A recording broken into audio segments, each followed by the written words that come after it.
सत्यशोधक Shivkranti TV news. ज्याची कोणी दखल घेत नाही अशा अन्याय, अत्याचार, भ्रष्टाचार, बेकायदेशीर काम होत असेल तर त्याची बातमी, आपल्याकडील विशिष्ट बातम्या, लेख, काही गुणीजन गुणवंत यांची यशोगाथा, समाज उपयोगी मार्गदर्शन, लेख, नोकरी विषयक बातम्या, वाढदिवस, रौप्य महोत्सव, सुवर्ण महोत्सव, अमृत महोत्सव, उद्योगधंद्यांचं उद्घाटन, यशस्वी उद्योगाची माहिती तसंच जाहिराती न घाबरता न लाजता आपले लिखाण पाठवा।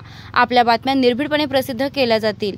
शिवक्रांती टीव्ही न्यूज संपादक सत्यशोधक शंकरराव लिंगे 73 87 37 78 01। तीर्थक्षेत्र पंढरपूर शहरातील एकमेव चर्मकार समाज मंदिर पाडून त्याच ठिकाणी बॅडमिंटन हॉल बांधून महाराष्ट्र शासनानं 2005 साली सामाजिक अन्याय केला आहे। या अन्यायाला वाचा फोडून पर्यायी मागणी सुरू रविदास राष्ट्रीय सांस्कृतिक भवन 10 एकर क्षेत्रात बांधून द्यावे।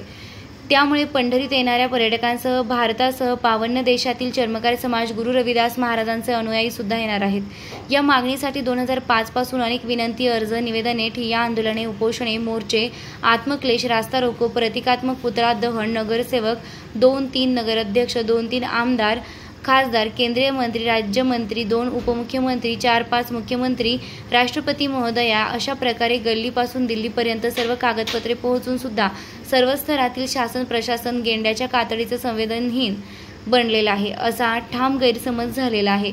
आमच्या आजकाल तर महाराष्ट्र शासनास मराठा समाज आरक्षण, धनगर समाज आरक्षण, कोळी समाज दाखला, शेतकरी आत्महत्या अशा प्रकारे माणसांचे बळी घेण्याचे नवीन अघोरी सवय लागली आहे। त्यामुळे चर्मकार समाजाच्या 5 मागण्या मान्य करून घेण्यासाठी 16 ते 17 वर्ष संघर्षानंतर आता जर या आषाढी यात्रेच्या महापूजेच्या दिवशी माननीय नामदार मुख्यमंत्री साहेब यांनी गेल्या वर्षीच्या निवेदनाप्रमाणे आमच्या मागण्यांची पूर्तता करून न्याय घ्यावा असे आवाहन महाराष्ट्र शासन प्रशासनास करीत आहोत।